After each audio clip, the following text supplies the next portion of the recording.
6 oydan katta bo'ladi, qiziqarli o'yinchoq kelib qo'yganmiz. Narxi 115 ming so'mdan. Usti materialli bo'ladi, ko'rib turganingizdek sakrab yuradi. Qo'yib yuborsanglar aylanib yuradi.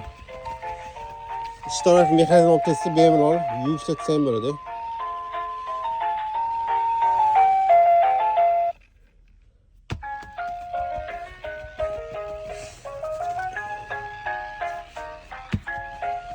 Emin olgan paytda ham bolazorli qiziq harakatlanishga yordam beradi. Muzikalar ham har xil o'zgaradi.